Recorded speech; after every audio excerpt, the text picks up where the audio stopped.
chance for Australia to get it right a week ahead of the first test. Last week, Wales ran in over 70 points against the Russians, but this week, the world champions come to Bridgend. Strength side out. This is a chance, the final chance for a good warm-up, isn't it? Yeah, this is our final hit out before we get our head down and think about the test. So we're looking for a good hit out today. It should be good. And important to blow any final cobwebs away, and there have been one or two, haven't there? Yeah, we haven't had a lot of good preparation up until this week. This week we've had a fairly good preparation, so we're looking for a bit better performance today. And do you think that, I mean, there is more to come? Oh yeah. No, we're settling down. We're here to win the 3 tests, so we want to peak for that. Thanks very much, Chris. Let's move on to Neil Kelly. And Neil, maybe a below strength side compared with recent Welsh lineups. What are your hopes for today? Well, we can only ask the players to give the best on the day, and if they give that, we can't ask any more. If that gives us a positive result, then so much the better. But we're looking for 100%. I'm sure we'll get that from the players, and I'm sure they'll do the shirt proud. Is the surprise factor going to work in your favour? The surprise factor, well, there's a lot of unknown players in our side, and there is a surprise in there. So I would have thought we've been relatively hard to prepare for, but we're just going to do the basics right and try and put as much pressure on the Australian side as we can. As Chris has said, maybe they haven't fired on all cylinders yet, and we don't really intend to let today's performance be the first time that they do. But that remains to be seen. Sides when you get to Wales this week, it's been a bit wet as well for the Australians. Not that that's bothered the Welsh very much though, because they've had some of the warmest, driest indoor facilities to get ready for this game. Tucked away in the Welsh countryside, the Welsh team has been quietly preparing for a game that just might make a little bit of history.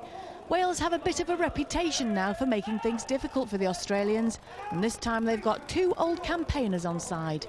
Well, it was a shock, but I've still got that sort of dream to play for my country again, and really looking forward to it. Both Kevin and myself, we've played professional rugby all the way up until this year, and so we have been keeping ourselves fit. And we like to sort of compare ourselves with the younger players. So I think we've got that interest and we've got that get up and go anyway. So I think that shows in our game as well. A combined age of probably approaching 100, I would imagine, but they've fitted in well, and they're the sort of players whose experience, when you lose other players, is invaluable because they don't panic, they know what they've been through it before, and they can help everybody around them, and having that influence in and around the team can only be good. Kevin and Alan have been there, done, well, just about everything. This year they led the Bridgend Blue Bulls to victory in the National Conference League. But they've played at the very top too, for Wales in Rugby Union and Great Britain and Wales in Rugby League. Alan even knows what it feels like to beat the best. The Great Britain side in '94, it was a very good side. It's sort of world-class players in it. And we ended up winning in Wembley. Whereas now I think we like a scratch side is just going out there to put a bit of pride into Welsh Rugby League. When you put on the Welsh jersey and you look at the 3 feathers, just lift yourself, and we'll be playing with a lot of pride and passion, but I think we've got to use our heads on Sunday to just compete with the Australians. With all that pride and passion in abundance, it's hardly surprising that confidence among these players is growing. Alongside the veterans are youngsters like their Bridgend Blue Bulls teammate Lenny Woodard. They'll be buoyed by the magnificent performance of the England A side against Australia earlier this week. And they won't forget the scare they gave the Australians when they played them in the World Cup semi-final in 2000. That game, the Welsh squad, or the Welsh team, put a lot of pressure on the Australians from the word go. They were unfortunate not to get a closer result in the end, and if we can emulate that sort of pride and passion, then I think we'll do ourselves proud on Sunday. Oh, it's going to be a very physical game. Whatever team the Australians put out, I think it'll be the test team before the Ashes. It's going to be a big physical battle up front, and just hopefully we can just contain them in the first 20-30 minutes, and hopefully if we can get enough ball, we've got a young back line there with lots of enthusiasm, and hopefully we can maybe turn them over. So what's the secret of their longevity? Is it the Welsh rain, perhaps? If that's the case, there'll be 1 or 2 other players, and perhaps even commentators, hoping for thunderstorms today. You never know, there are grey skies overhead, but when the captains came out to toss the coin a few minutes ago, the sun was shining. Looks like Paul Aitchison, the Welsh captain, has won the toss. Let's talk to the two boys. They're with Bill. Darren, Paul, grab a quick word, and you know from previous experience you can't afford to take a Welsh side lightly, can you? No, the last time we played, yeah, it was a very close game. So, you know, today's our last game before the first Test match, and you know, we really want to get our game on song. Party hats off, serious hats on. It is, mate. Yeah, we're only 6 days out from the first Test, and you know, today's a Test match for us. We're going to treat it that way. All the best. Thank you. And Paul, absolutely nothing for your Welsh side to lose today, is there? Nobody's giving you a chance. That's right, Bill. Yeah, I think we're going into this game as pure underdogs. But the other day you just spoke to Darren there about the last time we met in the World Cup. You know, it was a great game for 40 minutes. Hopefully we can rectify that. Wish you all the best. Thanks, Bill. Bye. Gens Brewery Field hosting a Rugby League international fixture for the first time. Wales against Australia. The Welsh have played 26 times since they were reformed 13 years ago. They've won 13, they've lost 13. They have 9 wins and 8 defeats from 17 games on Welsh soil. But this, arguably, is their biggest ever test. And the world champions from Australia. The British leg of their tour began on Tuesday with a 26-22 win against England A. They have been illuminating British autumns for the past 95 years, these tourists from Australia, and this Kangaroo squad is as good as any. But let's take a look now at the way the Welsh will line up. Aitchison is the fullback. Then it's O'Hare, Tassel, Hughes and Gibson, James and Lennon. The forwards, Roberts, Watson, Farrell, Aston, Morley and Ellis. What a story, Kevin Ellis back on the international scene. And just behind him, Alan Bateman, with Mills, Price and James on the bench. The coach, the witness coach, Neil Kelly. Now the men from down under, Lockyer, the fullback and captain, Minicello, Girdler, Bailey and Hegarty, the three-quarter line, Gower and Kimorley. The forwards, Webke, Badurus, Sivanasiva, Simpson, Fitzgibbon and Ricketson. And on the bench, Villasanti, Mason, Waterhouse and Craig Wing. The coach is Chris Anderson. Well, the people of Wales have turned out to see the world champions and to hope against hope that perhaps the Welsh Dragon will breathe fire all over them a week ahead of the test against Great Britain. For the first time in 33 years, there is serious doubt that the Australians will retain that Ashes trophy, but it will still take some effort by Great Britain to wrest it from them, Steve-O. Yeah, they're really going to be on top form for the full 80 minutes. We've often known that in the past, sadly. When you play the Australians, their fitness always seems to come to the fore in the final quarter.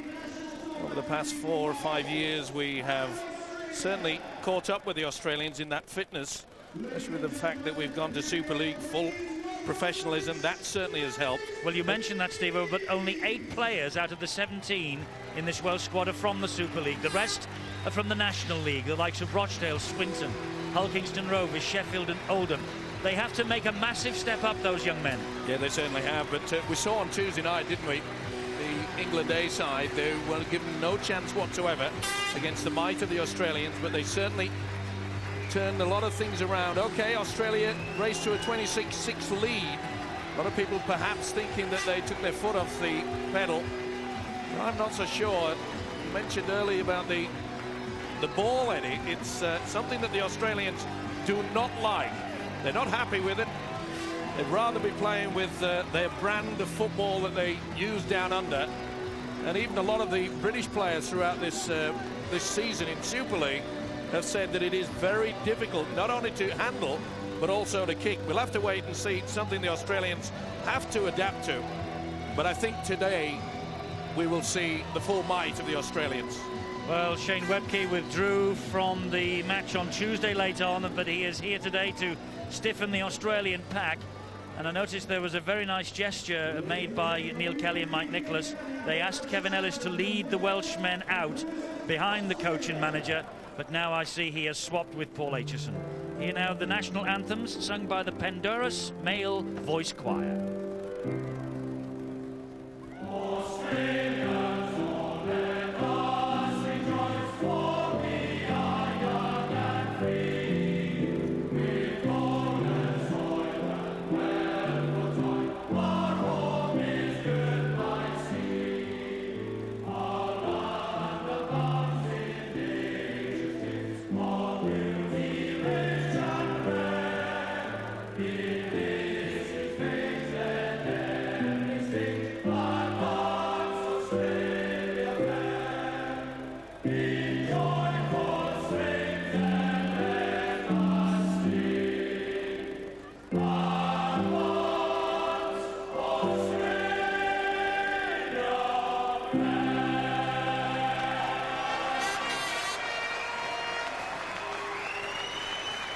welcome to the Welsh Valleys for the Australian tourists.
Well, that will stir the blood of all the Welsh players today. There is no doubt about that. And I hope you caught a nice glimpse of our guest John Devereux singing along up here on the gantry as well. Well, the sun is shining. And we were told when we arrived here last night, Steve-O, that when it rains, this pitch is pretty heavy and pretty boggy. And that would probably be what Wales need.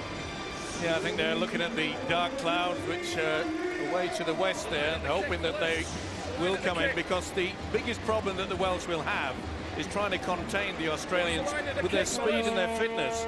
They've got to get into their faces. They cannot allow the Kangaroos any room to move. We know what they're capable of. It's got to be confrontational. They've got to get right into their faces very, very quickly. And I think, especially in the opening 10-15 minutes, we will get that. You talk of the pride, and it doesn't come any deeper than here in the Welsh Valleys. Match referee is Carl Kirkpatrick, the current referee of the year, his first appearance since the grand final at Old Trafford, and a man who, along with Steve Ganson, is in line to take control of the first test at Wigan next week. He'll be looking for a big game as well. We're underway then here at the Brewery Field in Bridgend. Wales are in possession. And that is Ian Watson.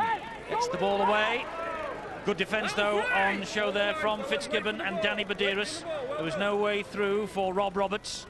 And the kick from Mark Lennon is a good kick, but Lockyer collects it on the full. Good chase, though, and led by Damien Gibson and also Adam Hughes. This now is Minicello, one of the changes by Chris Anderson. On halfway, plays it to Badiris. Now Shane Webke. Great offload to Fitzgibbon. It goes wide to Girdler and Gower, and he comes back on the inside. Goes down under the challenge from Watson. And here is Petros Sivanasiva.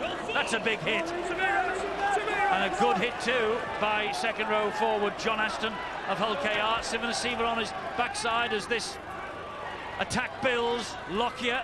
Good tackle low down again by Mark Lennon.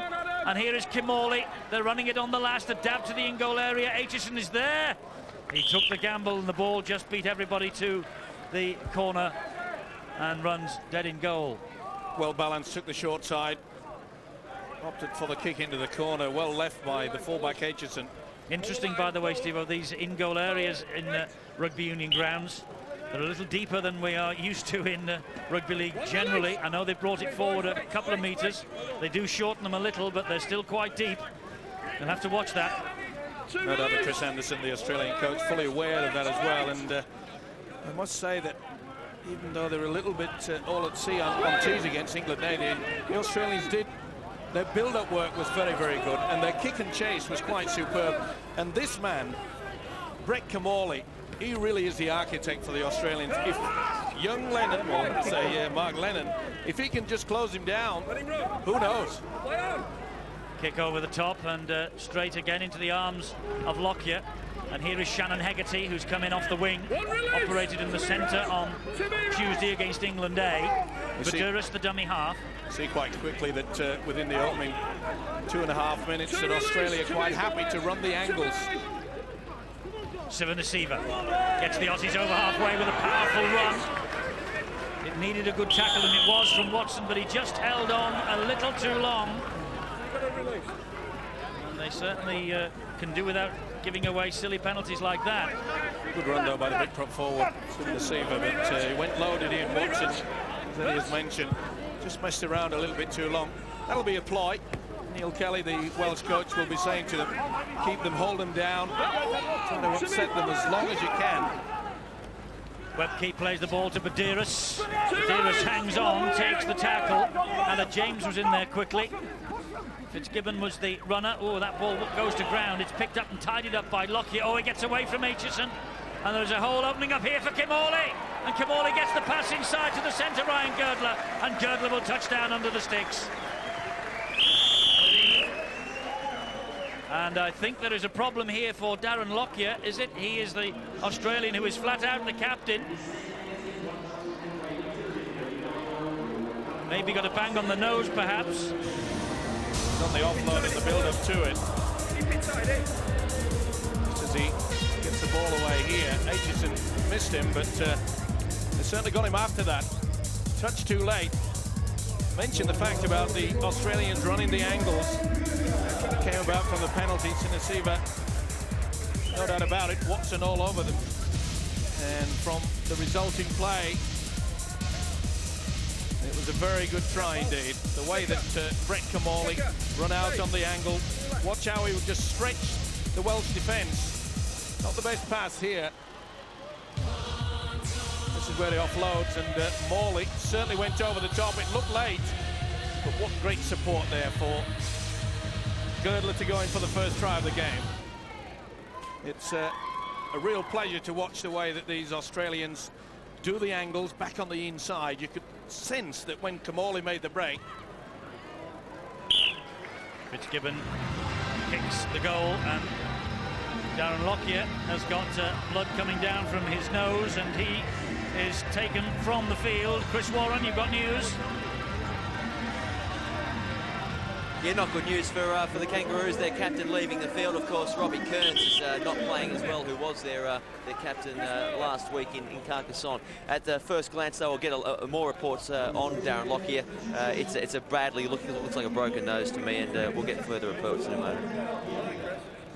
The referee has just had a word with Chris Morley for the incident that led to Lockyer going off the field. He's replaced then by Craig Wing. An earlier than anticipated opportunity for Craig Wing. I must say he's very fortunate. Chris Morley, no doubt about it, he went in late and high. Well, that will stir the Australians up, seeing their captain leave the field with blood pouring from what Chris Warren believes is a broken nose, and he's not bad in medical decisions and diagnoses. Here is Kimorley again. That's a great ball. On the charge is Simpson. He's got support with him. That is Bailey. And Bailey won't need any of the 4 or 5 green and gold jerseys that are alongside him. And Bailey goes over for the second try. And it is ominous, I'm afraid, for the Welsh. Bailey with his first try of the tour. The Cronulla Sharks centre. 13 tries this year for them. Kimorley, the architect, yet again, just held the ball long enough for Simpson to go through on the break. And there was no one at home there. Bailey just trotted in, didn't even get into his full stride. But the offload there from Kimorley was quite superb.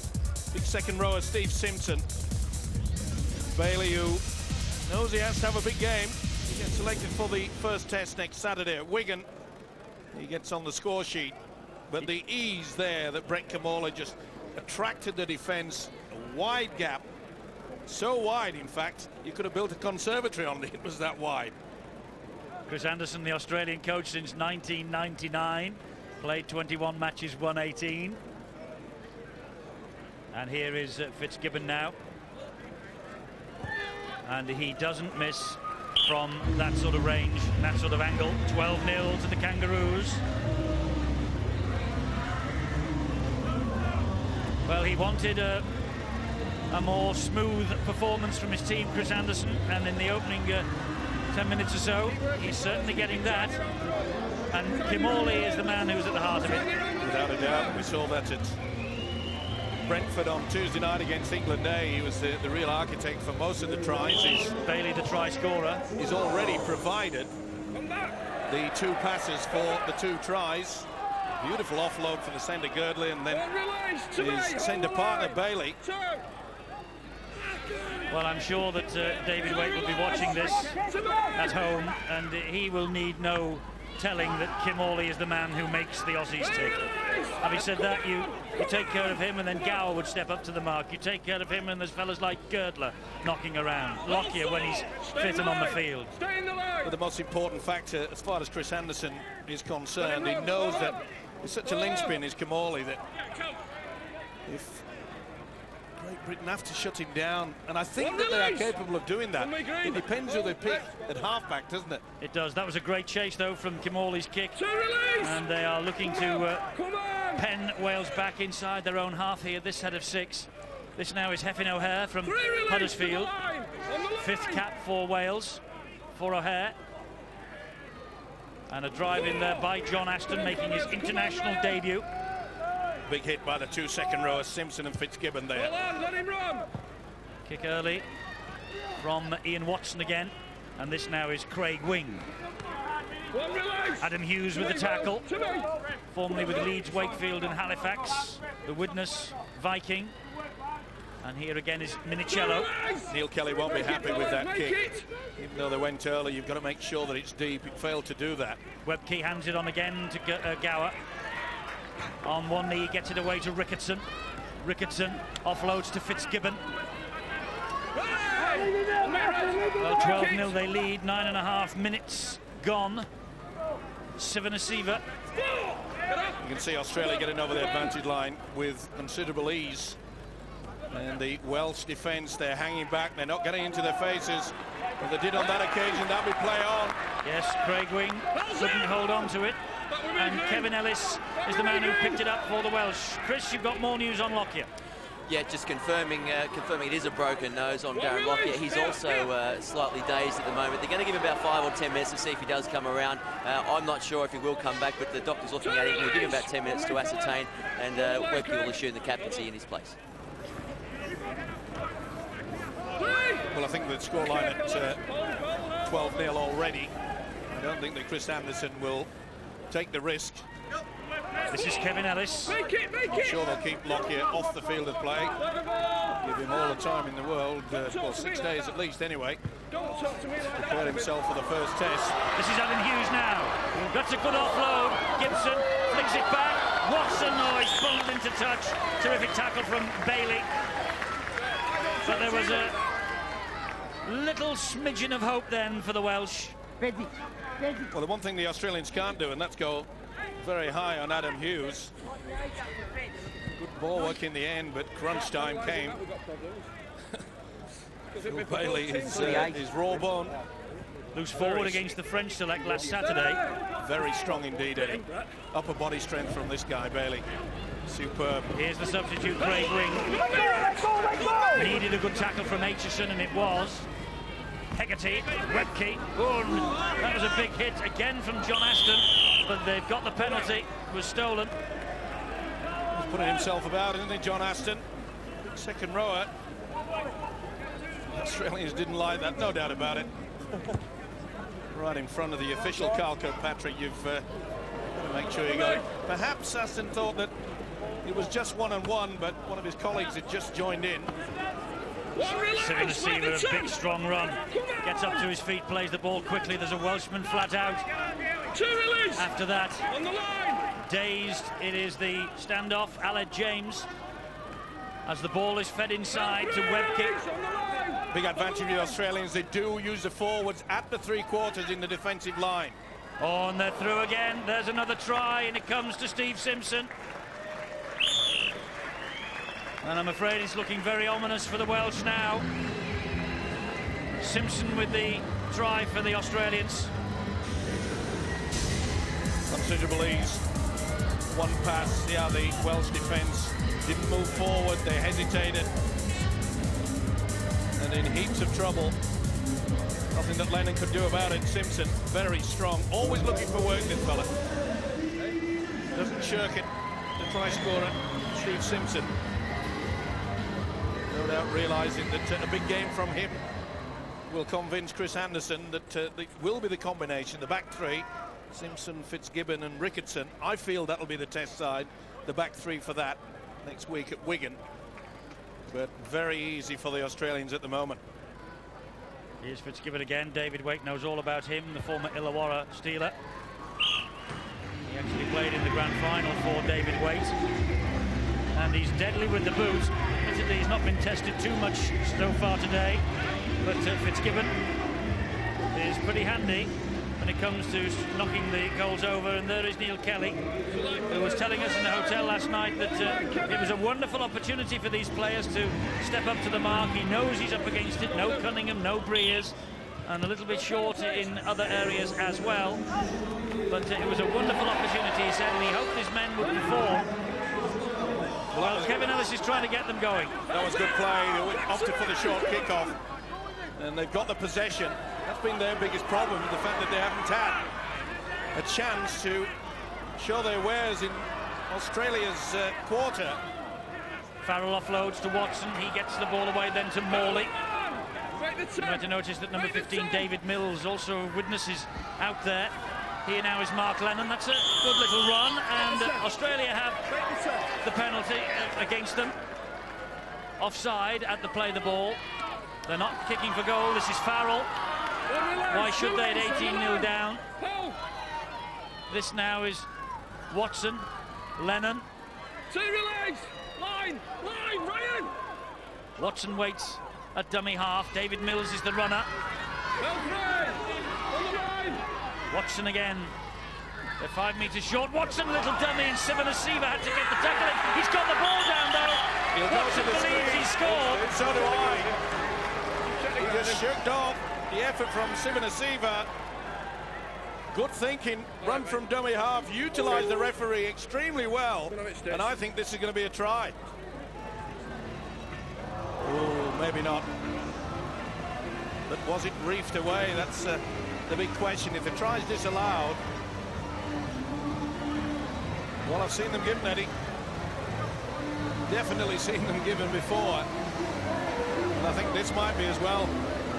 Touch and go, it's a 50-50 as the rain comes down. Torrential rain. Whilst the video referee is making the decision, I think he might give this. Oh, no, it's knocked off. It's so therefore, it's pretty hard to define what they're going to have the restart. Who would make a decision like this? Will it be in the positive? Steve Cross's decision. It's no try and a 20-meter restart. He is deemed to have lost the ball over the line.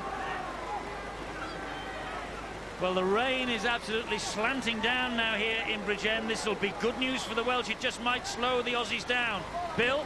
Well, not such good news for the Welsh, Eddie, is that Ian Watson immediately after that decision came up on the screen there, disallowing his try, went straight to the dressing rooms. You saw, I think you could see, just in the start of the replay, the start of blood flowing down his forehead. Well, it turned into a torrent. He clashed heads with Danny Badiris in that incident, and he's gone to the dressing room, and it looks like a stitching job for the Welsh physio team. Kim Hawley, meanwhile, to Fitzgibbon. Up the middle he goes. Mills coming across to help out John Aston in the tackle. This once again is Simpson. See how Badiris just organising things out there. They're getting a flat attack. Good kick from Kamali. Terrific kick, but just running out of space in the end. Wait for me, fast. Well, 18-0 to the Australians. Sean McRae, predictable. Yeah, I think so, Eddie. I think the Australians have been very dominant in all departments. I think an interesting exercise for people who are watching at home to look at. Have a look at how many times in the set of 6 the Australian players land on their front. In other words, elbows and knees. Give themselves a bit of space between the defenders and get a quick play of the ball. Compare that to what the Welsh team are doing. They're trying to get to the ground quick. but often they're being held up or put on their back, and that slows the play of the ball down. And when you've got a referee like Carl Kirkpatrick, who generally gives a very good 10 metres, that obviously plays into the Australian hands. So the Welsh team have got a lot to combat here at the moment. They are competing. They're trying to play a fairly simple game plan of just complete, get a good kick in, hope the Australian side make a mistake. But I think the Australian side, by comparison to last Tuesday night, their possession rate, their control of the football has been much better, and that's something that will please coach Chris Anderson. Sean, I know that you believe that Phil Clark has a pretty glamorous job with us here on Sky Sports. How are you enjoying the rain? Oh, mate, you're kidding. I'm like a drowned rat down here already. I can't believe. I've got to get back up there with you guys soon. I think you better have. Hope you brought a brolly with you, Sean. No, but I got Chris Warren and Bill Arthur standing over the top of me. They're very good protectors. Oh, fair enough. That's a great ball wide. Meanwhile, to Gower, and the kick across field is for Kim Morley, and that bounces perfectly. And there is another try to the Kangaroos. Well, rain, hail, snow, dry, wind, doesn't matter. This Australian side can play. Sure can, and the combination of the two halfbacks combining. Aussie fan delighted, especially with the scoreline, but it's so easy. That short line, need a little offload there. Watch how Gower just pulls it through. Notice how Gower has just pulled down onto the wing. But it was one of the wingers that took the ball up. Beautiful little pass there from Ryan Girdler. Interesting to see how Girdler will perform. Badly injured in the build-up to Penrith tilt at the grand final earlier this year. But there is a man yet again. And Eddie mentions that David Waite knows all about him. So do the Great Britain players. It's given out to the extras. And the rain is absolutely slanting down now. 24-0. Kangaroos are ahead. And you have to get cover on a day like this any way you can. Difficulty now for the Australians. Okay, they've got off to that flying start, and there you can see how the rain just pelting down, running off the umbrella. It's going to be difficult now for Chris Anderson to keep the players thinking all the time. Mentally, it's very difficult. They don't get these conditions all that often down in Australia.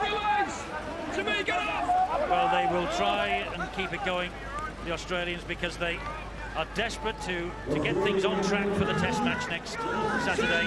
And I think we have to measure their performance today against the opposition, Steve-O, but it looks a much more competent performance this than it was in Brentford on Tuesday night against the English. A lot more power, a lot more ball handling skills, and the ability. They're playing the ball a lot quicker than what they have done before. I thought that was completed. Oh, that's a slack pass though, and it's picked up by Adam Hughes. And he had Richard Villasanti all around the back of him. He wants to play quickly. Villasanti standing in the ruck. Should have been and could have been penalised. And Ellis had nowhere to go then. The referee played the advantage. Yep. Australia offside, and man standing in the ruck, it was Richard Villasanti. He made no effort to be the first man in the marker. But also Chris Anderson has to realise, and the Australian players, it could be raining like this next week. So they've got to get as much value out of this game in wet conditions. You're not saying it rains in Wigan, are you? Farrell plays the ball. This is Morley. To release, to the line, to the line. Kevin Ellis directing a dummy half off the deck to Mark Lennon. Mark Lennon then pops it back. It's important that the Welsh go through their full sets of 6. A couple of times in the first 10 minutes they kicked early in the tackle count. That little play on, it came off an Australian body. He went for the football. Great chance now. It is a chance. Lennon on the half volley, picks it up, oh, and throws it to nobody, and Kim Morley hacks the ball forward. Damien Gibson was after it, but Kim Morley made sure that that ball was going to be his. Well, he didn't panic, did he, the little halfback? Made sure that he went for the football with his arms rather than just lash out with a boot and hope. Trent Waterhouse plays the ball to Badouris. Here's Luke Ricketson. And they're offside. Wales caught offside to play the ball.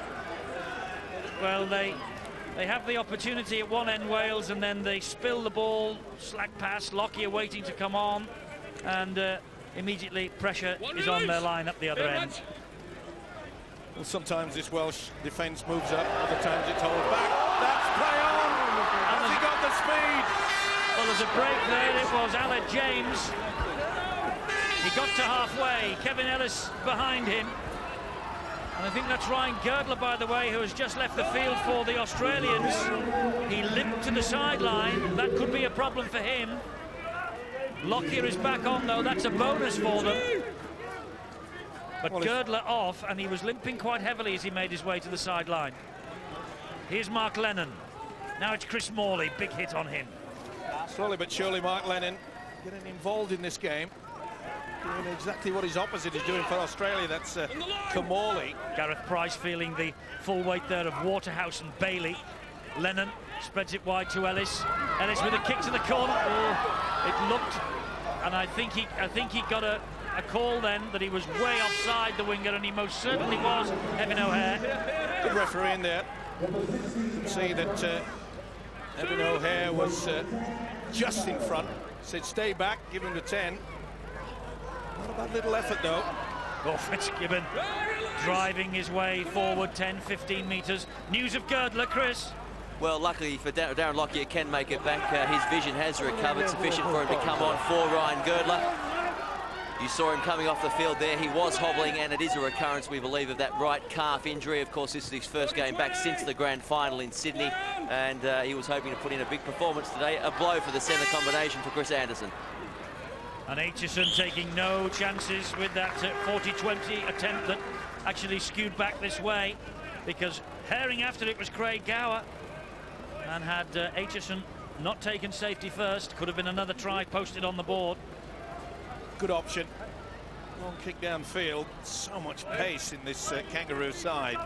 There's that deep in goal area we were talking about earlier on, Steve. Deeper than usual. And, well, the Kangaroos will try and exploit that as well. Well, great opportunity. Chris Anderson, get the message out, go through their set patterns, go through all their moves. They'll feel pretty confident that this is already in the bag at 24-0. Well, they're scoring at a rate of more than a point a minute. And the difficulty yet again is that they just can't get into this Australian half sufficiently to apply any pressure. Webke stands, eventually has to take the tackle from Gareth Price and David Mills. Badiris, this now is Villasanti. That'll be play on, offside.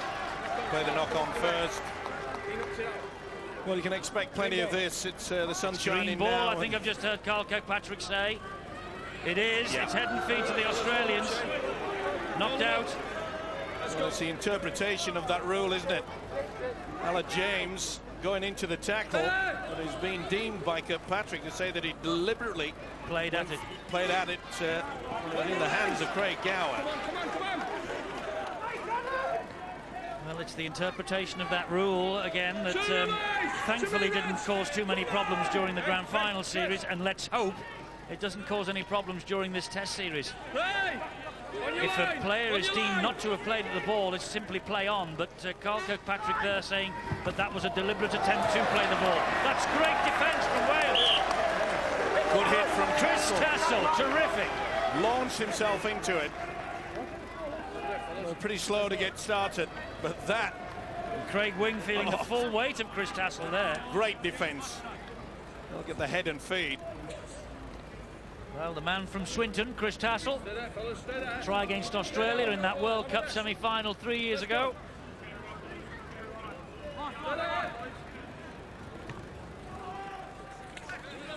Well, this is a brave effort by the Welsh boys.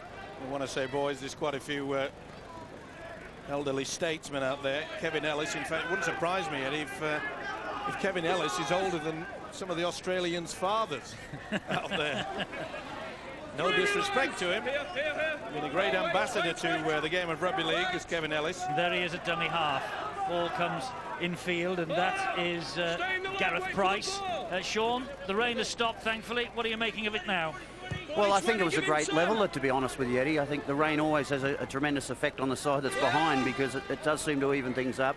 It's more difficult for the side with the momentum and the confidence to continue in that vein. So I think Australia have been pegged back to a certain extent. Of course, you look at the scoreboard, you say 24-0, surely the game's over. It probably is, but it has given Wales an opportunity, I think, to defend better. The ball movement clearly is not quite as crisp now because of the conditions, and I think Australia are just going to have to re-establish a bit more of a go forward and develop a little bit more of the field position they had before, and we might see some crisp, clean passing again. Rickettson's on the break though, and here is Lockyer, and then there's another try on the board for Australia. The captain has returned and touches down under the sticks. Darren Lockyer, the latest try, and with the kick to come, it's the 5th try, and there's going to be 30 points up against the Australians' name in a few seconds' time. Pretty basic rugby league football, but so effective, isn't it? Just a quick pass from the first receiver from the dummy half. Ricketson, all the quality. He's always looking for the inside support. That man Kamali is running the show out there. Stay on the ball and suffer the consequences. And Mr. Broken knows himself, the skipper, Darren Lockyer, goes in for yet another Kangaroo try. A little bit dispirited now are the Welsh boys. And I think I also heard Carl Kirkpatrick issuing a warning to Chris Morley about another late tackle that he had spotted in the build-up to that try. Fitzgibbon has added the extras. Wales 0, Australia 30. Going back to the fact that Sean McRae just mentioned that it is a leveller. Of course, we have to drift back to Tuesday night, Eddie, in the fact that the Australians went into a 26-6 lead and then just eased off. No doubt about it, they did ease off. I don't think Anderson will be sending the message out. He wants to make sure, maybe trying to get 50 points before half-time, then they can relax a bit. 14 clean breaks from the Australians. You really think that was the case, and it wasn't the English who dug deep and made it look as though the Australians eased off on Tuesday? Because I thought it was a great performance by those youngsters. I'm not taking anything away from the way that they played, but the thing is that once they had the game in the back 26-6, quite a few of them, in my opinion, the eagerness in defence just held back. It allowed England to get back into the game, and they were struggling Australia late in the match. Little doubt about that. Problem also for Wales, Steve-O, some of these men from the national leagues, they haven't played for weeks. They will be a little bit ring rusty, won't they? And not only that, Eddie, we talk about... It's a golfing class. Yeah, I mean, the power, you look at the two sides. I mean, some of the three-quarters playing for the Kangaroos are as big, if not bigger, than the Welsh pack. Keep working, come on out of there! 30-0 and 29 minutes on the clock. They played New Zealand, they played a French select, they played England A, and now they're playing the Welsh. They have certainly been given every opportunity to take those Ashes home, and I know that's a concern of David Wade, isn't it? Yeah. That they've had maybe a couple too many of these warm-up matches ahead of the Test series. Well, we've only had 80 minutes, Great Britain, and as you say, 4 good solid games, and it's still a big hit out for them, don't worry about that. You're trying to be a little bit too smart there in offloading. Should we have expected Great Britain to have played any more warm-up games? Well, I would have played the French. Well, they're involved in the European Nations Cup, of course. They beat Ireland yesterday, but Wales are also involved in that, aren't they? So space might have been made available to play Great Britain. Well, I think it should. Here's Morley again for Wales to halfway. Plays the ball to Ellis. He goes over and into Australian territory. Oh, and Kevin Ellis looking for a penalty that is not forthcoming, or is it? Yeah, he'll get it, surely. The big substitute Trent Waterhouse seemed to just step in his way. He's not got the penalty. He's an old hand, isn't he, Kevin Ellis, trying to perhaps milk it. Lockyer just let it roll over the whitewash. Let's go down to Bill. News of Ian Watson as he packs down in the front row of this scrum. Head in, Luke. Yes, Ian Watson has returned, replacing Aled James for Wales. Rochdale hooker has had 7 stitches in that cut he got when he tried to go over for Wales and came very close to getting their only points in this first half. Here comes Fitzgibbon again. Tassel with the tackle on him. Putting his body around, isn't he, Chris Tassel? Webke. Good ball inside to Villasanti, who has dropped that. That's good defence.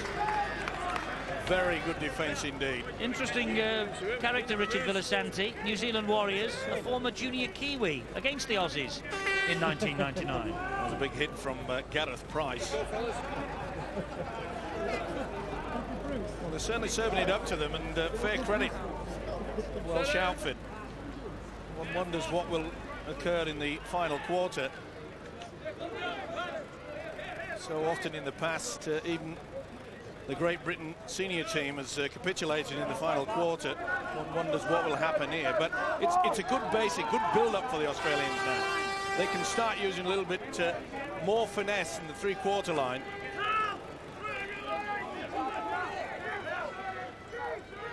Watson bravely with those stitches in the head wound, and the ball dabbed forward looking for Aitchison. That ball went backwards in the end off the arms of Minicello. It's tidied up by Lockyer. Someone else who's battling on bravely after that nasty bang on the nose. Good position by the Australian skipper. Another good hit from Tassel.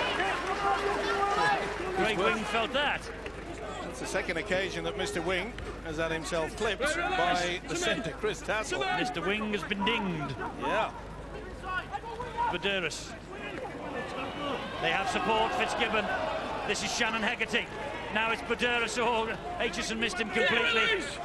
And luckily for Wales, there were reinforcements there in the shape of David Mills. Good hands, but in the end, Lockyer puts it down. Knock on. There was a problem with Lockyer against England A, especially early in the match. Side fellas, red ball. Lost the ball on 3 occasions. Just had a little glance at the oncoming traffic. I think the sprinklers will be on at the JJB Stadium for much of Saturday, Steve, whether it's raining or not. Well, I reckon they should get the bulldozer and go into the Wigan Canal. Just saw Chris Anderson, the Australian coach there. He admits that they are vulnerable this year. But when you think about it, which team wouldn't be without the likes of Andrew Johns, Gordon Tallis, Ben Kennedy and Matthew Gidley, to name but a few. But they have got 11 men in their 23-man squad who featured in the NRL Grand Final this year. So as we said on Tuesday... Don't be kidded by Chris Anderson. No, there are no mugs. We said that on Tuesday. Yeah, you can't just sit back and say, oh, this is the greatest chance. It is a great chance. And we've shown in the past that we can match them, especially in winning one match out of the 3-test series. But let's not be kidded. This will be one heck of a battle. Ashes series always are, but this one is going to be rougher and tougher than we've seen for a while. Villasanti is a real handful. Penalty. Villasanti did not play it properly. Well, that won't earn him any brownie points, will it? Shouting and bawling at the official, Carl Kirkpatrick. Big day for him as well, Kirkpatrick. You know that if he handles this game very well, referee of the season, of course, but if he handles it well, obviously he'll be taking one of the tests. You would think so. You would think as referee of the year he might get one anyway. Don't forget the battle for the Ashes gets underway next Saturday.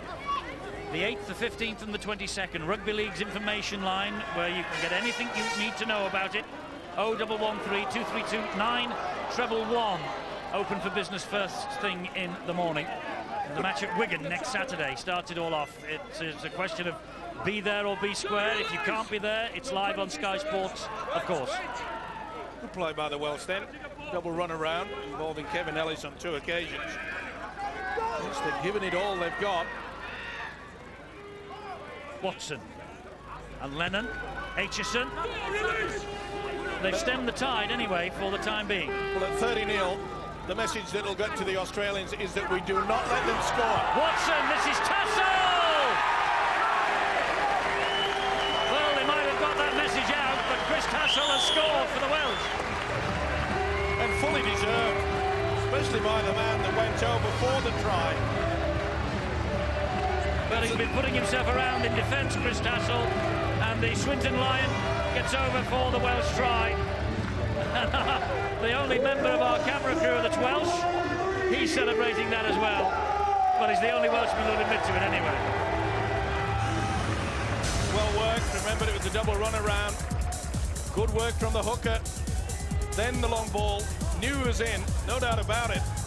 Very rare you catch the Australians short like that. They normally utilise a man-on-man defensive pattern. They didn't on that occasion. They were forced into a sliding defence. Lockyer came too late. Courage from the hooker, through the dummy there. And the centres came out of their line. Well, he'll remember that for some time, and rightly so. Well, he got a try against the Aussies in that World Cup semi-final. 4 tries in the World Cup in all that year. And here now is Mark Lennon with the opportunity to try and add the extras. Giving it a good thump. But he's just pushed it the wrong side of the posts. But Wales on the scoreboard. They lead are 4, but the Australians have 30. He needs a medal, Kevin Ellis, for carrying on, doesn't he, at 38? It's a big ask, and credit for his services, especially down these pads. Well, his club, the Blue Bulls, won the Summer Conference Grand Final. And with John Devereux and Alan Bateman, they're doing a great job in this part of the world to keep the rugby league flag flying. Sean, Wales on the scoreboard. Yeah, well worked try too. I think young Watson had a lot of room to move out of dummy half. Interestingly too, Craig Fitzgibbon got caught up at marker. They may have been a little short on that left-hand side. I think there's been some vulnerability there. Perhaps Craig Wing, not used to playing in the centres. Maybe there's some communication problems out there on that left side with Gower, Wing and Hegarty. I'm not 100% sure there. It surprised me if there was, but that seems to be the more vulnerable side. Maybe that's something that could be exploited in the second half by the Welsh team. 10 metres inside their own half, the Welsh, and Watson, left-footed, but on the bounce into the arms of Lockyer again. Now, the one thing that Wales will be hoping is that they don't concede a try just before half-time. Biggest problem there, it wasn't the best kick, Eddie. You've got to be able to turn these Australians around and look at that. Nothing too much really to choose. No. Just shows you the fact that you have to take into account as well that Australia have scored a lot of tries before they've got to the sets of 6. Completed, that is. Ooh, that's a bit high.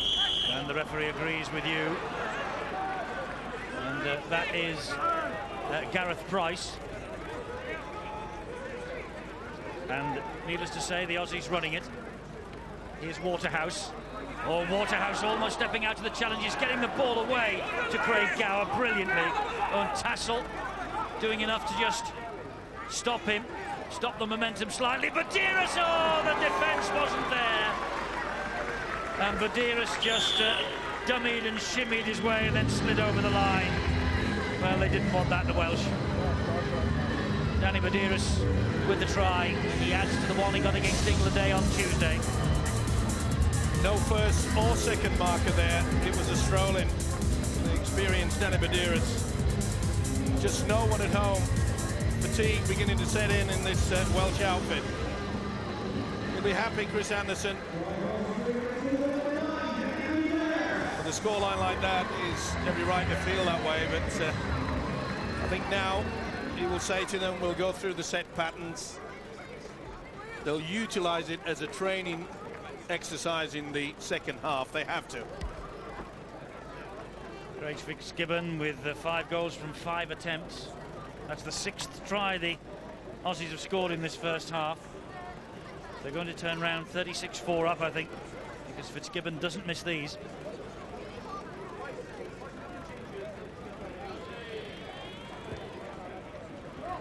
(36-4) it is. The half-time siren is imminent. And there it is. No time for the restart. The Australians were already on their way through to the dressing room anyway.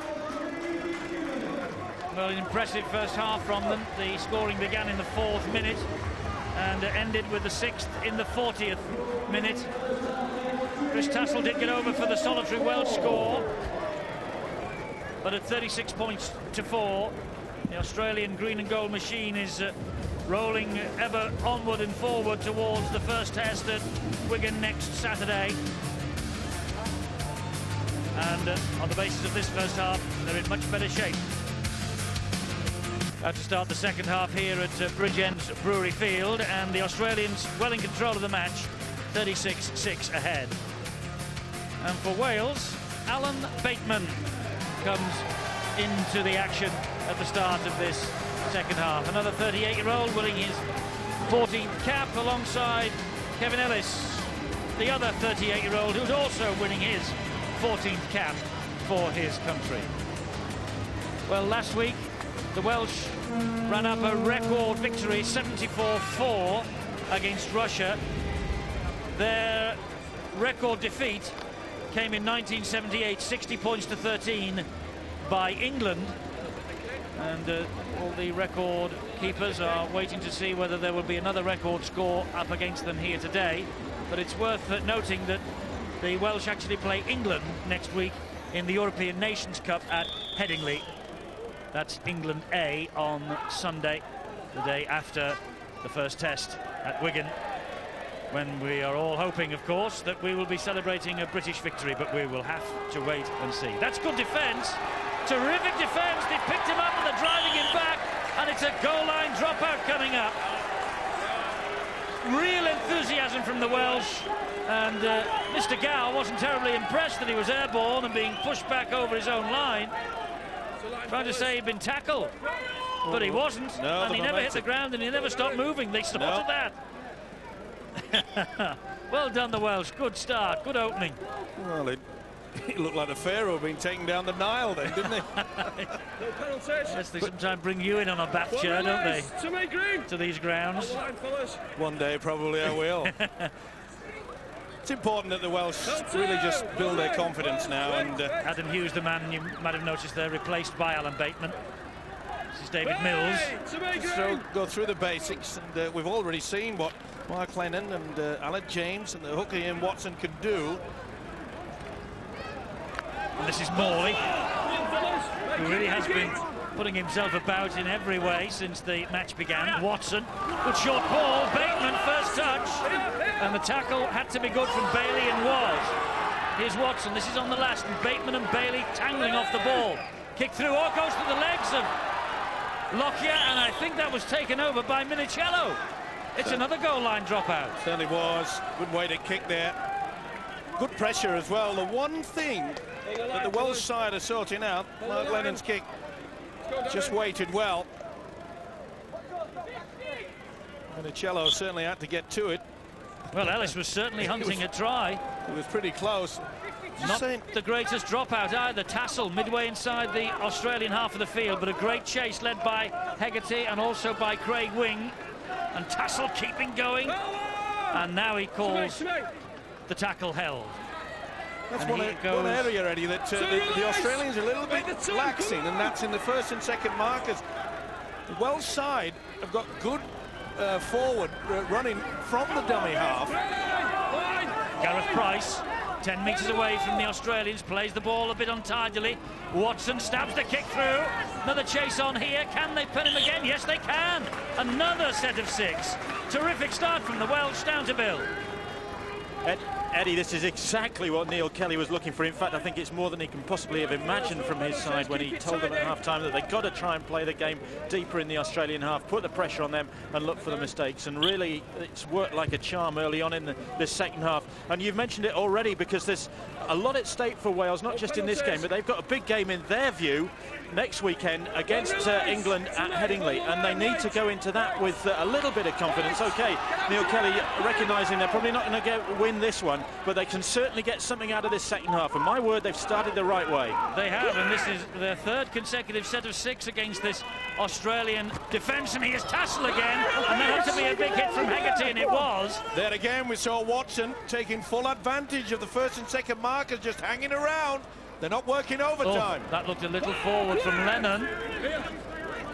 Referee lets them go on as Morley plays the ball, and here is Gareth Price again, driving it in hard. This is the last tackle this set of 6. Can they get a 4th set on the run? Well, it's a poor pass inside. Aitchison's good kick, though. Hegarty's in the goal area again. Oh, passed it to, and he has dropped it over the line, Lockyer, and it's a 4th consecutive set of 6 for the Welsh. What an amazing start to this second half. Full credit to them. They really have stepped up a gear. And you can see there that the arm just hit the whitewash. This is amazing. Well, what was said by the Aussies, Chris, at half-time?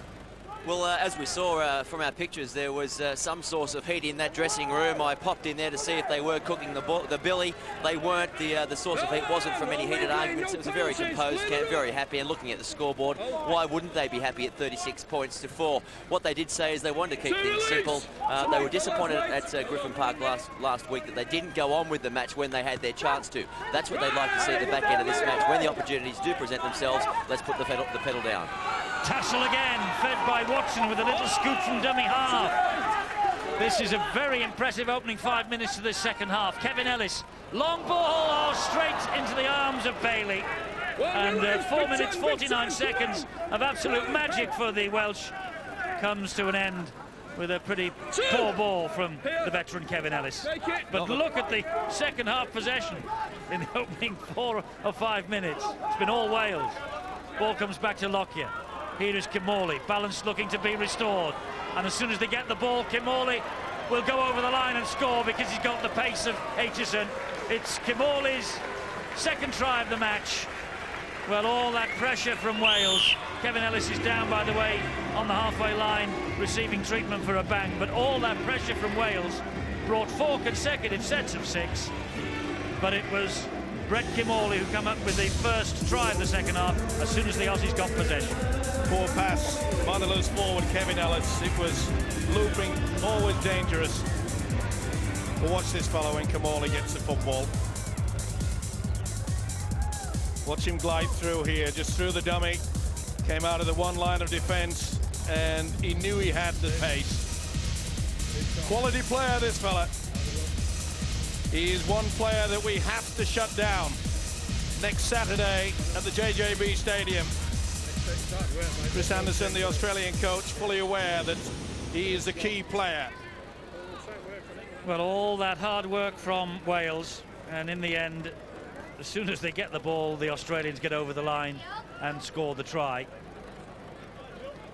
Fitzgibbon again from bang in front. This will be 7 from 7, only just scraped in the right side of the right-hand upright.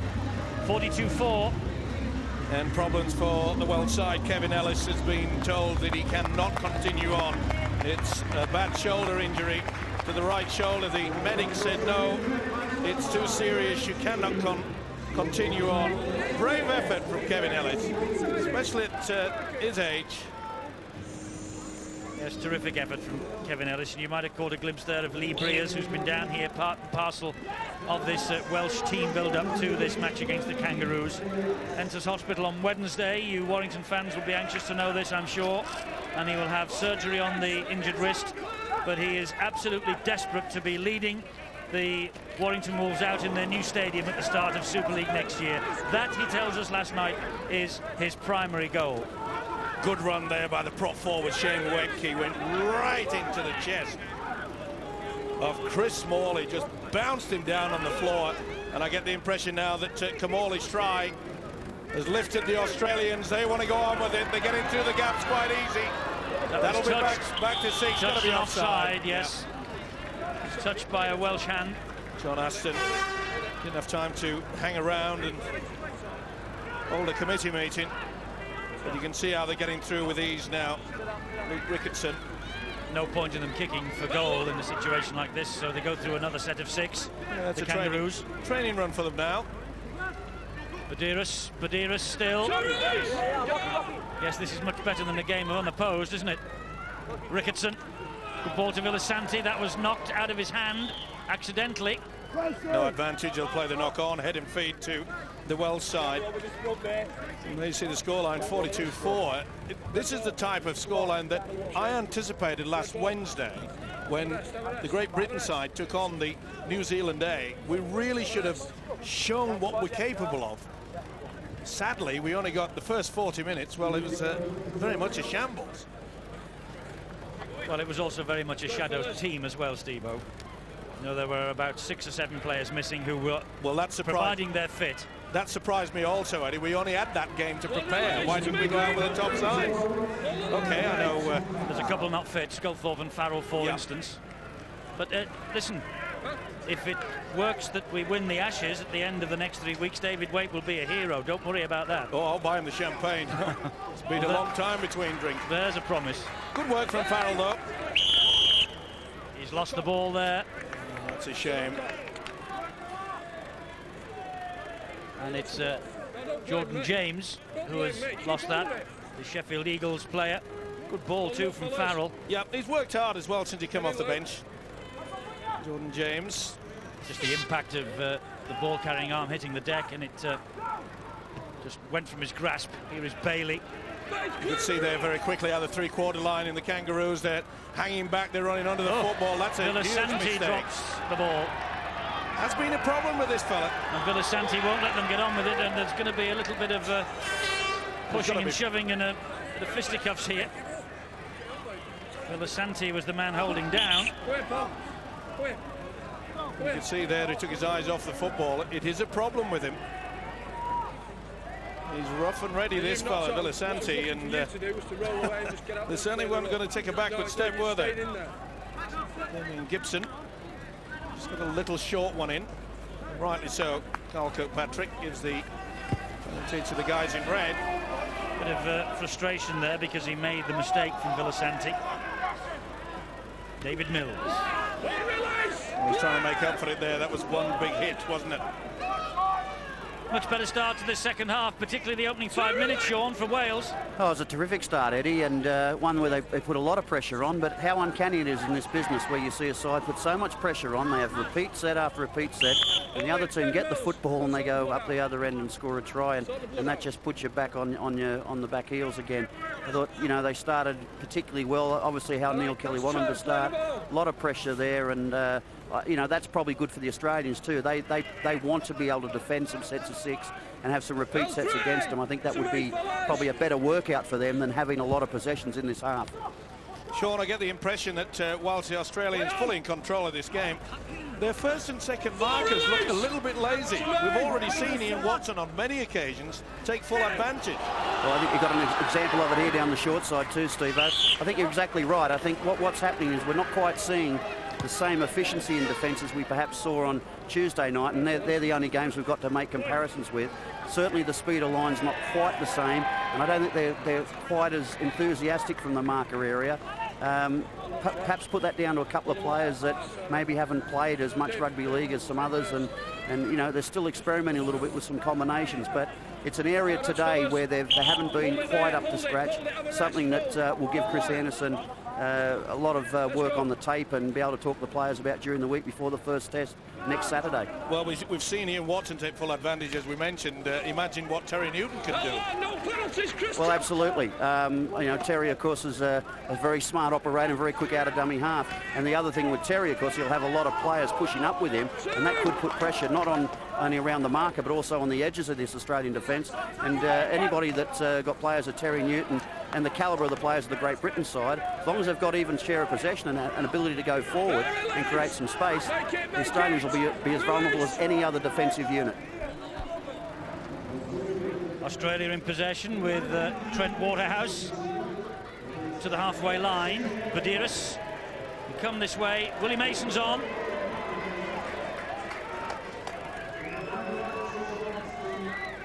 Plays the ball to Badiris. Here is Lockyer, it's on the last. Lockyer slides the kick through. A hefty challenge from Anthony Farrell then. Hutchison with work to do and did it well. And a brave run from Hefin O'Hare. Bit of a high shot there from the winger, Sean Hegarty. Lucky to get away with that, but one thing that Chris Anderson, the Kangaroo coach, will be happy with is that their kicking game and their chase has been superb. They've been turning the Welsh side around, and that brings on the fatigue having to drag the ball from your own quarter. Lennon under pressure from Ricketson. It's a good kick in downfield. That's much better. You're turning them around. What's the chase going to be like? Well, they're getting there. They're getting there. Minicello will run it back. One relays! On me, Mark! And here's Lockyer again. Oh, not the best pass. And opportunities here, but a knock on. Knock on. Aled James got a hand to it. Well, the combination, Mark Lennon, Aled James, not much experience between the two. You look at their opposites, Craig Gower, Brett Kimmorley. They've held up quite well. Let's go. Yes, debut last week for Aled James against Russia. He toured Australia with the Great Britain students team.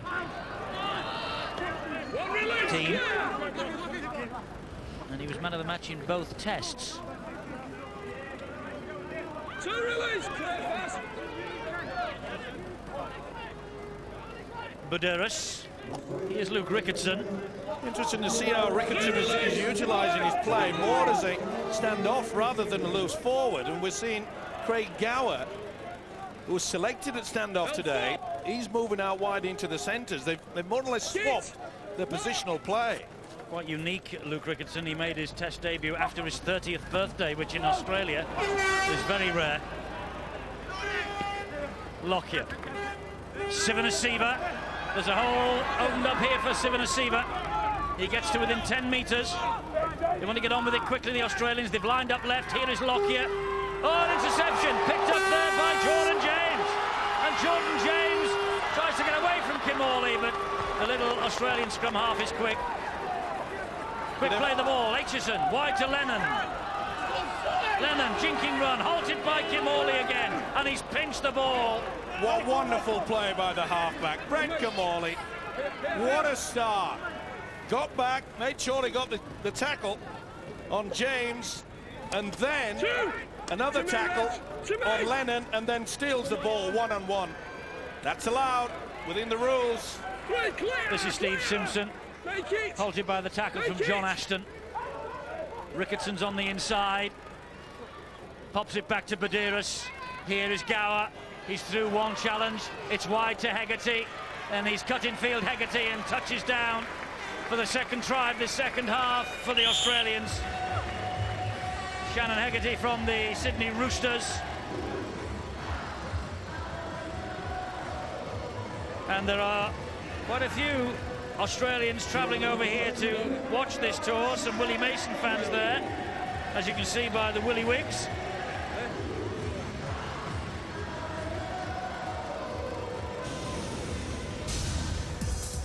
Well, I know you're looking at me, Eddie. I'm not going to wear one. The last thing I'd want is a Willie wig. A good play by the Australians. As I say, the combination reversed order. Ricketson playing the first receiver, and then the offload to Gower. And Gower always looking for the opportunity. It's going to be difficult now for the Welsh outfit. They're being stretched. Just solid good work down the middle by the Australians, and then their ability to create the link. Superb. Gone completely now. I've got it in. Shannon Hegarty's try. Centre on the England A match on Tuesday, Shannon Hegarty. And Brett Kimmorley with the kicking now.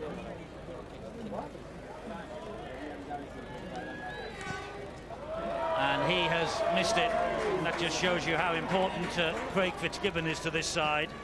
But Australia 46-4 up. And there are a whole host more Australians due over at the start and middle of this week for the Test series, which begins at Wigan next Saturday. And we'll see plenty more of those Wigs, I'm sure, during the course of the 3 Saturdays that are coming up. Well, they estimate to 3,500 to 4,000.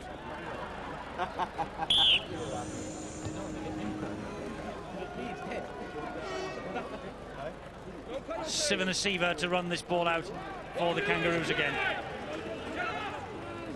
Lockyer.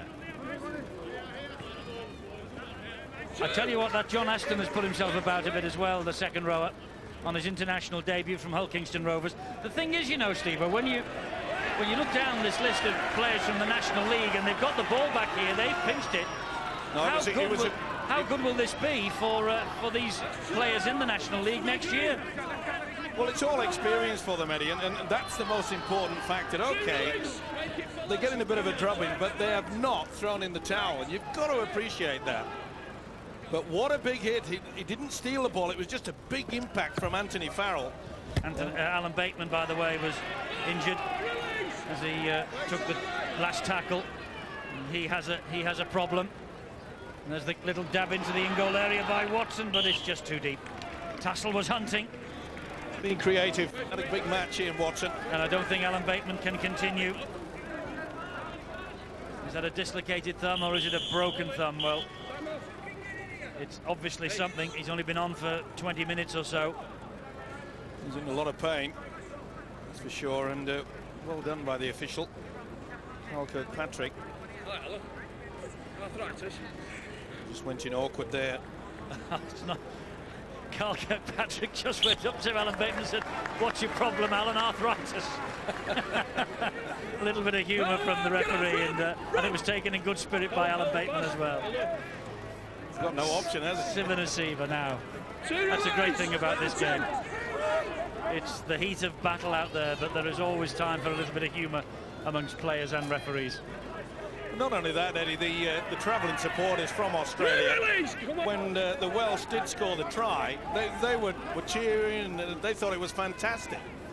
Lockyer. Well, I suppose if you're 30-odd points up and they get a try against you, that's fair enough.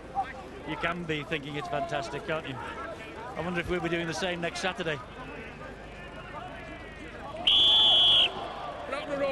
Did not. Interference. Had to play the ball by Watson. I don't need you playing for it. I don't need you playing for it. He was in the road.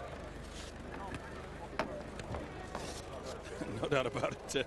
Watson just made himself a nuisance in and around the play-the-ball area. That with me, Reg.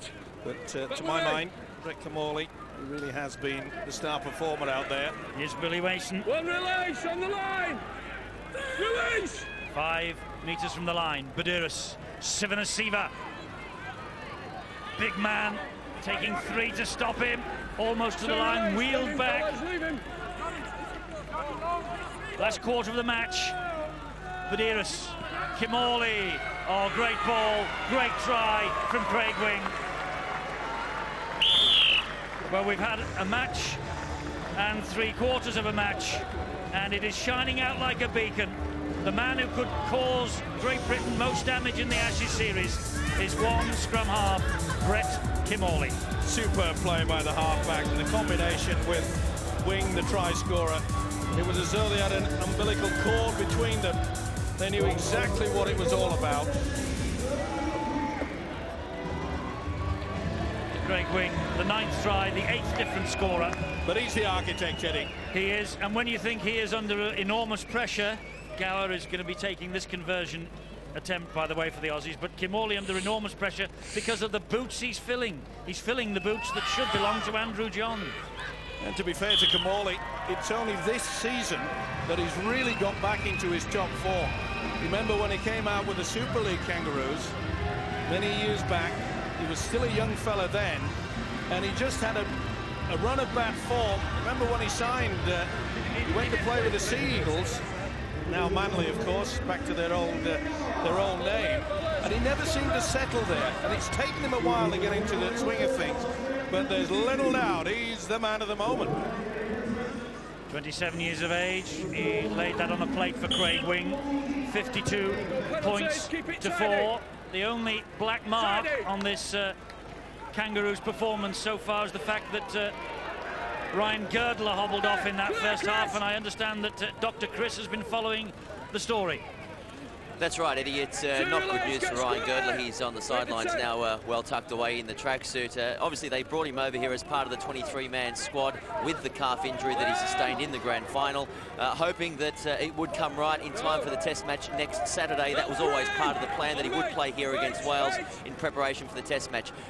Chris Anderson said before the game he wasn't sure about his centre pairing as yet. I guess this makes his selection duty a little bit easier. With Girdler out, one would assume that De Veer would come in now for the first test. Of the players not playing today, you would assume that Crocker and Kearns would make their way onto the bench, and now also De Veer, I think, will also get a start. So it looked like Girdler then is out of the Test match next week. Reading in between what Chris has just said. So relays on the line. So they're down to 22 men for that match now. No, it won't help Chris Anderson, the Kangaroo coach, but he's certainly trying a few things. And I think the fact that he's making sure that Luke Ricketson takes the first receiver, he's taken over the control. You would be looking towards Kamali and Gower combining the two halves. That's what you would expect. But it's been Ricketson that's been combining with Brett Kamali. Interesting to see if they use the same combination against Great Britain next Saturday. That was Steve Simpson. Here is Ricketson again. And the pass out wide went on the bounce and behind Hegarty, but he managed to keep hold of it, and Hegarty straightens it up. He's got support behind him from Lockyer, but Lockyer has put the pass on the floor. Not the best pass either from the winger. Not the best pass to him either. And there was very little that the skipper could do about that. You're going off. You're going off here. Full credit yet again to the Welsh side. Can't have a rest. Many a side looking down the barrel of a really good hiding would have had their heads bowed, but they're trying everything, aren't they? Let's get news of Kevin Ellis, Alan Bateman. Bill? Pain in the neck. That's the excuse for Kevin Ellis and Alan Bateman. In fact, both picked up bangs to just to the top of the shoulder, and both in quite a bit of discomfort, so they've come off. It certainly has been quite a grueling return for the two 38-year-olds, but they've coped valiantly with this, and to be fair, Sean, the Welsh side's given as good as they can, do you think? Well, I think they have. I think you look at the teams on paper, Bill, before the game, and everyone said it's going to be an Australian victory. The only thing was by how far, and you know, there's some Wales players out there that have proved themselves extremely well. The two older brigade have tried their very best, and perhaps not a great advertisement for 38-year-olds to be playing rugby league at this level, but at the same time they've had pride and passion in their performance, and some of the younger players, I think, haven't let themselves down either, and you know, it's been a particularly impressive performance, even though the scoreline won't reflect that. Now 52 points to 4, and Mason on one of those runs of his spun to the floor, and Mason a little bit ginger to get up, still on his haunches as Villasanti plays the ball. Here is Ricketson again up the middle. Well, with a quarter of an hour to go, I just wonder what the situation is regarding Wales's interchange, because the players seem to have been on and off with some momentum, and indeed they only have 2 changes left, the Welsh, and they have 14 minutes to get through. And here is Wing. They're picking up knocks and bumps and bruises and pains in the neck, but it is good defence. Solid from Evan O'Hare. It really is quality. High kick from Gower. On well claimed. Great take. Very well claimed by Damien Gibson. Under a lot of pressure as well. He was. It was Minicello who was sailing, looking for it. Well, it's a heavy defeat for the Welsh, and it was probably anticipated, but it's been a spirited display from them. Well, they got that good start, didn't they? In the first 4 or 5 minutes, in full control, right on the line of the Australians. The Ashes Test get underway next week. The first is live from Wigan next Saturday at 6 on Sky Sports 1. In fact, for the next 3 Saturdays, 6 o'clock at Sky Sports 1 is the place to be. We're in Hull with a full house at the KC Stadium for the 2nd on the 15th, and then on the 22nd it moves to Huddersfield to the McAlpine Stadium, and all 3 Saturday nights it's 6 o'clock starts on Sky Sports 1 for the Battle of the Ashes, and tickets are selling out fast for Huddersfield and Wigan.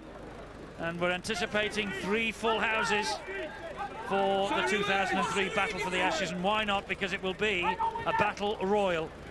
And Great Britain in with a wonderful chance. Up the tempo and the defensive pattern of the Welsh side, and some of the Australians are feeling the effect. And a big hit there by Alec James. Was a big hit, and they are prone, this Kangaroo side, to putting the ball to the floor when under pressure. Well, there was a nothing pass there. You could see there it was opposite. I knew that James was right in his face. It's what was suggested at the start of the game, that you've got to try to make sure the Australians come up with so many errors. Got to have that little bit of doubt in their mind, and I'm sure that David Wade has picked up quite a few things in watching this. 15 handling errors by the Aussies. You're right, Eddie. We should get the bulldozer to the Wigan Canal.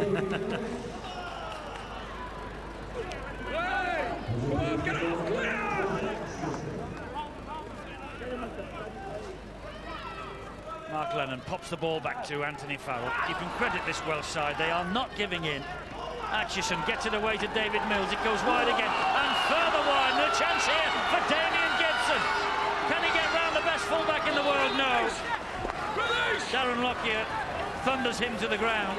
But the Welsh, here they come with Adam Hughes. Wonderful hands, great three-quarter play. And they had the pace on the Aussies. Mills going for glory on his own, hauled back. Held up on the last, it's the turnover. Right on the Australian try line. Well, Neil Kelly, last year's Coach of the Year, and he has dredged from somewhere a really creditable performance in this second half from his team. Runs from dummy half, did you see that? 24-9. Just shows you that, and I'm sure David Wade has picked up on that. Well, I hope Terry Newton's watching as well. Well, the thing is, Chris Anderson must be fully aware is that they've got he's dropped that. A lot more intensity. A lot more extra effort in that first and second marker position. We can be biased and patriotic. We are biased. Just wonder whether they're getting all this rustiness out of their system ahead of that Ashes series, and they will play the game absolutely on blob at Wigan next week. Well, that's a great run from the base of the scrum by Jordan James. That was the thing that's always worried me, is the fact that the Aussies will have had 4 games preparing. We've had 1. Here's Chris Morley. Fitzgibbon comes back. Ricketson takes a breather. Watson from dummy half again. Wrestled to the ground by Willie Mason. He's run his blood to water, hasn't he, Watson? Here's David Mills. Goes wide to Adam Hughes. Good defence from Australia. Damien Gibson waits. Loops the pass into the arms of the prop forward Roberts. Lennon, that's good harassing there by Buderis. And Tassel asks for the kick out wide, and he's got it, but it's come a bit long. Palm back inside for Tassel. This is O'Hare, and they just couldn't get the ball over the line. Good scrambling defence from Australia again. Quick to get back, diffuse the problem there. Nice high kick. Good work by O'Hare. Well, you may remember last year when the New Zealanders were over here for the international series. This Welsh team took them on at the Millennium Stadium. They lost 58-18. This is 52-4. Well, not yet as hefty a defeat as last year in terms of conceding points. But they haven't managed to run in more than the one Chris Tassel try in the first half. And Australia now looking to up the tempo in the last 10 minutes here. Good run from Minicello. Inside it comes again. Here goes Gower up the middle. Good hit by Aitchison. Great defence. It's been a good hit out for the Australians. Been some bruising defence for them. That's a good chip from Kim Morley. Minicello's after it. Oh, it was touched down by the leg. Just check the grounding, please, Dave. Well, it certainly hit his leg. Did he actually get fingertips to it as well, Anthony Minicello? I don't think so. Looks so from up here, but the pictures will tell the story. Well, they're all on side, so no problem with that. That's fine. Surely that's quite clear, and it is. O'Hare made a real meal of it. Oh, that's no try. Well, or did he get it? Now this will tell us. Knock on. It's a try. It's a try. Minicello has got a hand to that somehow. My apologies there. Well, at full speed. I thought he'd knocked on, but full credit to him. It's got to be TRY Yes, time definitely. for that. Well, that's our view. Steve Cross is the man with the button that says try or no try. And it will be. Here comes the decision. Try is given. Minicello from this side, as we watch from the gantry on this side of the field, there was never any way that that was a try.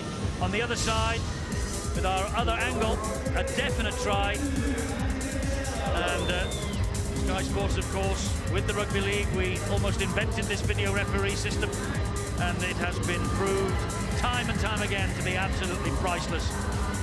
Look, he would never have given that try from this side, but from the other angle. Yep.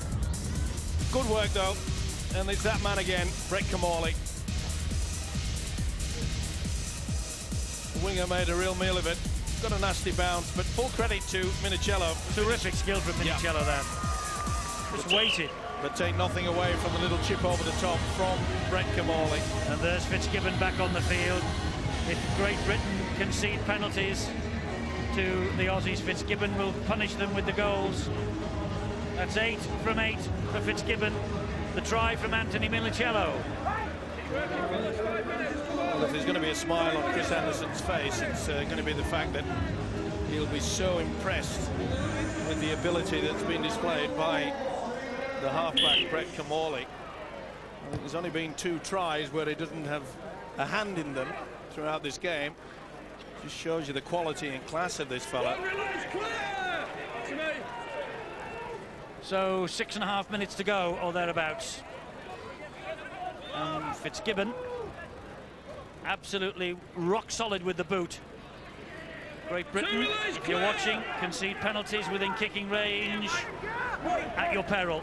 And Wales have just made their last change that they are permitted. 12 interchanges from 4 men sitting on the bench, and they have to play now with what they have out there till the end of the match. Here's Craig Wing. Again, a few times, just a little bit rusty with the passing out wide. Good work in the forwards, trying to drag the defensive system in, right down into the middle. And here's another one that's certainly impressed me today. Oh, Badeiras bounces off the tackles. Can't get away from that one. Aitchison, the captain of Wales, low down. Lockyer. Gower, he's through again. That's easy. Just dipped the shoulder. Through the dummy, and it just disappeared, the defence. Gower over for the try. They've hit the 60-point mark now. And that now is a record score against Wales in an international. Well, it's Chris Anderson playing Ducks and Drakes. We saw there for the very first time in the second half that Craig Gower took the first receiver. Normally it's been throughout this second half a loose forward Ricketson. So he is just tweaking a few things as the Australian coach. Plenty of experience, and that's the 11th try, Steve-O. 10 different scorers.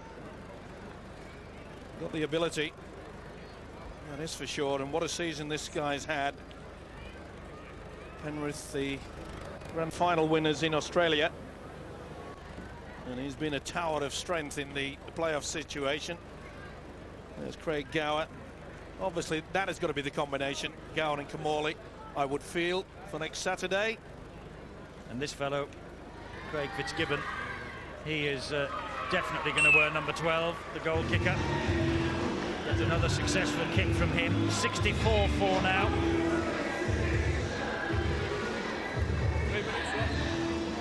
And there is the Penrith Panthers captain in the grand final. 13 appearances for Australia, Craig Gower. He was actually hooker in the World Cup semi-final in 2000 against Wales. Gower. Well, that's where he started in his junior football. Australia. Penrith side very quick to pick him up as a youngster. And has developed, as we've seen, into one of Rugby League's best. But full credit to this Welsh outfit. Clear! I honestly felt that they may just not be up to it in the second half. We often talk about the fact against these Australians that the final quarter is a problem. They've given it their all. Well, 36-4 at half-time, 64-4 now as we approach the end. Here's Kimmorley. Eventually brought to ground by Morley, who has probably been the pick of the Welsh. Lockyer feeds it wide. This is Bailey. Infield it comes. And that is Minicello again. He's got Badouris. And Badouris goes over for another try. Second for him. And Australia with the opportunity here to hit the 70-point mark, because Fitzgibbon will take the kick from bang in front of the sticks. Very tight Welsh defence there. Quick play the ball. Shifted the ball way out wide. Lockyer. Good support play. Back on the inside. Good work from Bailey. And as all hookers should do, when the ball goes out towards the wing, the hooker goes down the middle. You always look at it as though it's a squash court. The rugby league ground, it goes out one way, it'll bounce off. And it certainly bounced back on the inside there, didn't it, for Badouris. Good quality. That was Chris Anderson. Both the hooker, Badouris, and Brett Kimmorley. I'll be rolling them in cotton wool at the moment. Fitzgibbon adds the extras. 70 points to 4. It's a cruel scoreline, and it reflects the golfing class, but it does not reflect the effort that these Welshmen have put in. And let's hope it's the foundation to continue on to one day have a Super League team down here in Wales. I've been banging on about it. They love their rugby, beat any code. Last minute or so of the match. Can Wales score something? Can Australia be stopped from scoring another? Here comes Mason again, and it's a very tired Welsh side now. David! Come on! We're in the last minute.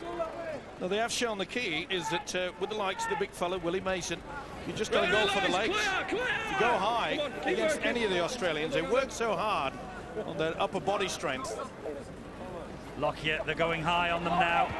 Lockyer stabs the ball down the wing, looking for Bailey. Bailey will hack it on, and there is Minicello to add his second. And it's just fatigue now that is robbing the Welsh. Well, the referee hands it on to the video referee as the final siren goes. This is purely academic now. He wants to see if there was onside, and did it actually go over the touchline? It bobbled close. Watch this. Bailey get a foot to it before it. Yes, he does. Brilliant. Did ever so well. Well, with the game already wrapped up, many a player would have said, oh, we'll just let the clock tick down, but not this Australian outfit. Any opportunity. That's great play. Wonderful stuff, isn't it? He knows he's fighting for his position. Good quick hands, and you can see that Lockyer hasn't had many opportunities to chime in, and didn't really need it. They're all onside. Yeah. Nice bit of play, isn't it? Yeah, that's all right. See the foot. You see how the foot out, it's extended in front. Well, it's academic, all this, because the final siren sounded. The Australians have won. 70 points to 4 it is at the moment. It's either 74 or 76-4. Well, they're all onside there. On the kick, he's now going to see whether Villasanti is just in front of Bailey. Villasanti's on the near side. Bailey's the one that's getting the boot to it, but you can see he extends the leg forward, and that, in my opinion, puts Villasanti onside. It's got to be TRY. Well, Steve Cross is the video ref, and he agrees with you. Try is given. Minicello right on the buzzer.